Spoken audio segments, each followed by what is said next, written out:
په دې ویډیو کې موخه دا ده چې موږ د فیثاغورس قضیه زده کړو او پوره پرې پوه شو. دلته لیکم چې د فیثاغورس قضیه. د فیثاغورس قضیه چې دا په ریاضي کې یو له اړینو قضیو نه ده، چې دا په ریاضي کې ډېر اهمیت لري. بیا په ځانګړي ډول دا په هندسه کې او مثلثاتو کې خورا ډېر ارزښت لري. د دې لپاره چې موږ د فیثاغورس قضیه ښه زده کړی شو، زه دلته راځم یو قائم الزاویه مثلث رسموم. داسې یو قائم الزاویه مثلث رسموم. دا هم قائم الزاویه مثلث. دلته تاسو وینئ چې دغه زاویه چې دا د قائمه زاویه ده، چې دا داسې بکس غوندې ښودل کېږي. دا زاویه 90 درجې ده. دا زاویه چې ده 90 درجې ده، چې 90 درجې زاویې ته په هندسه کې قائمه زاویه هم ویل کېږي. قائمه زاویه. او هغه مثلث چې بیا یوه قائمه زاویه ځان کې ولري، هغه ته په هندسه کې قائم الزاویه مثلث ویل کېږي. کوم مثلث ویل کېږي؟ قائم الزاویه مثلث. اوس مخکې له دې چې د فیثاغورس قضیې باندې پیل وکړو، یو بله ډېره مهمه اصطلاح پاتې، هغه د وتر ده. په قائم الزاویه مثلث کې تر ټولو اوږد زل ته وتر ویل کېږي. نو تر ټولو اوږد زل هغه زل ده چې هغه د قائمه زاویې مخامخ وي. نو دلته په قائمه زاویې مخامخ ته دغه زل ده چې ده ته په هندسه کې د مثلث وتر وایي. د مثلث وتر. اوس د ده لپاره چې تاسې په وتر ښه پوه شئ، زه راځم دلته یو دوه قائمه مثلثونه نور هم رسموم. دا که یو قائمه مثلثي، دا هم قائمه زاویې، دا قائمه مثلثي. دلته وتر هغه زل ده چې د دې زاویې مخامخي، یعنې چې د دې قائمه زاویې مخامخ ته چې هر زلي هغه وتر ده، یعنې چې دا زل په دې مثلث کې وتر ده.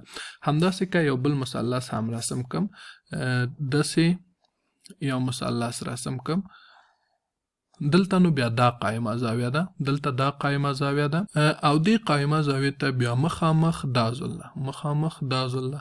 په دې معنا چې یعنې دې مثلث کې دا زل څه ده؟ دا زل ته وتر ویل کېږي. اوس نو موږ وتر هم وپېژانده.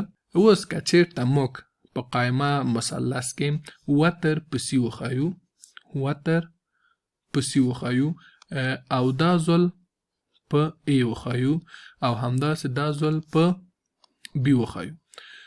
اوس که هر چېرته په قائمه مثلث کې موږ ته د دوه زلو اندازه معلومه وي، موږ کولی شو د دریم زلو اندازه هم معلومه کړو، هغه د فیثاغورس قضیې په مرسته.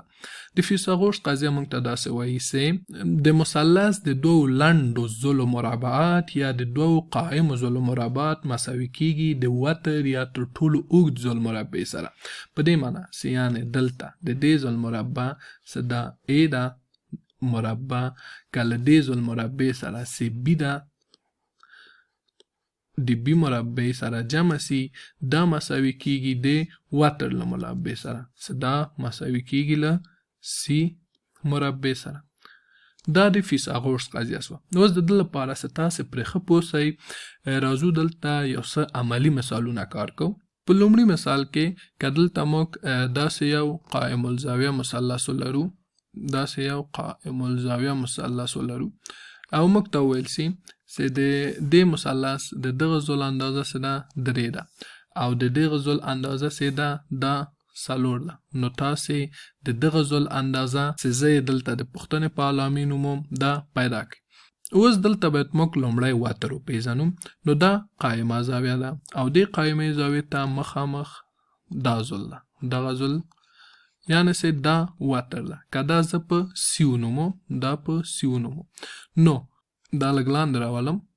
دلته د دې زل مربع یعنې چې 4 مربع د دې زل مربع سره، یعنې چې 3 مربع دا مساوي کېږي د وتر له مربع سره، یعنې چې C مربع.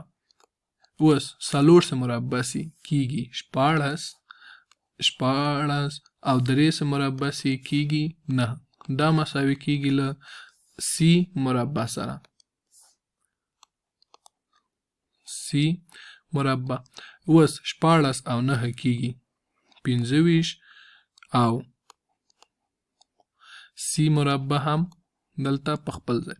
اوس د دې لپاره چې د سی مربع له منځه لاړ سي دواړه خوا باید موږ جذر مربع ونیسو. دا خوا هم جذر مربع او دا خوا هم جذر مربع. دلته مربع له جذر سره خلاصیږي پاتې کیږي سی او دلته د 25 جذر کیږي مثبت 15 او منفي 15. خو دلته موږ واټن غواړو پیدا کو نو موږ مثبت جذر نیسو. هر کله چې تاسو واټن غواړئ پیدا کړئ تاسو به مثبت جذر نیسئ. نو موږ دلته سی پیدا کړ چې سی مساوي سو له 15 سره. اوس راځي چې همداسې یو بل مثال هم کار وکړو. په دې مثال کې که موږ دلته داسې یو قائم الزاویه مثلث ولرو. دا یو قائم الزاویه مثلث او موږ ته وویل سي چې د دغه زل اندازه څه ده 6 ده. د دې زل اندازه 6 ده او د دغه زل اندازه څه ده دا 12 ده او موږ نو غوښتل سي چې د دغه زل اندازه پیدا کو. اوس د دې زل پیدا کولو لپاره موږ باید د مثلث وتر وپیژنو. دلته ګورو چې دا قائمه زاویه ده او دې زاویې ته مخامخ دا زل ده. دې زاویې ته مخامخ دا زل ده. په دې معنی چې یعنې دا د دې مثلث وتر ده. که زه چیرته دا په سی ونومم نو موږ د فیثاغورس قضیه داسې لرله چې ا مربع جمع بی مربع دا مساوي کیږي له سی مربع سره. اوس خو وتر مو وپیژند توپیر نه کوي که دا ای ونیسو او دا بی ونیسو یا دا بی ای ونیسو یا دا بی نو زه دا ای نیسم او دا هم بی منم دا هم بی. اوس دلته د ای قیمت ده 6 په دې معنی چې یعنی 6 مربع بی قیمت نه لري موږ نه بی غوښتل سوی نو بی په خپل حالت بی مربع دا مساوي کیږي له وتر مربع سره چې قیمت 12 ده یعنی 12 مربع. اوس 6 سه مربع سي کیږي 6 جمع بی مربع بی مربع دا مساوي کیږي له 12 سه مربع سي مساوي کیږي له 140 سره 140. اوس به دواړو خوا د مساواتو نه 6 منفي کو. دې خوا هم منفي 6 او دې خوا هم منفي 6.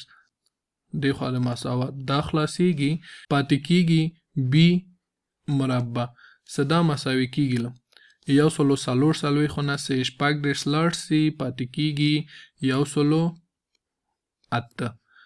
ځکه دلته 14 نه 6 لاړ سي 8 د یو نه 3 لاړ سي 0 یا هم په خپل حالت. اوس د دې لپاره سي مربع له منځه لاړ سي دواړه خوا جذر مربع نیسو. دا خوا هم جذر مربع او دا خوا هم جذر مربع.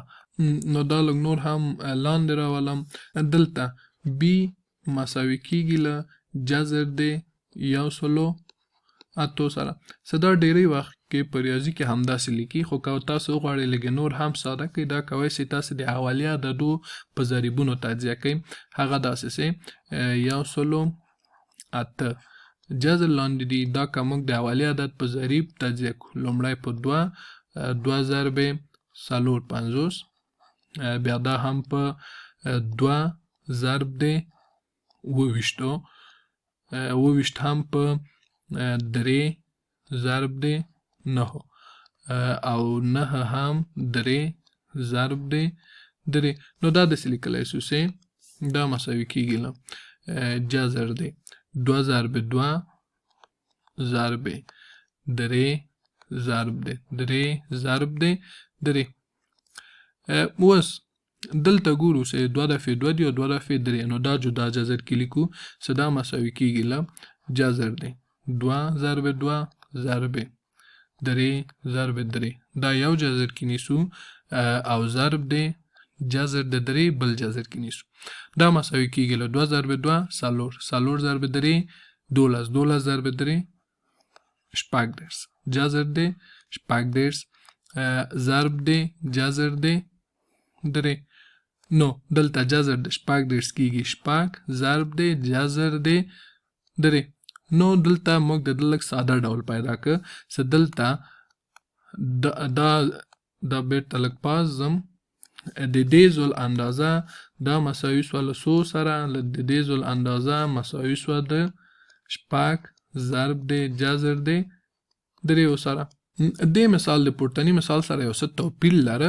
هغه داسې چې په پورتني مثال کې موږ نه خپله واتر غوښتل سوی و، خو په دې مثال کې بیا موږ نه د قایم زول اندازه غوښتل سوی وه، څه دا موږ پیدا که. نو هیله من په دې یم چې تاسې د فیثاغورس قضیه زده کړې اوسي.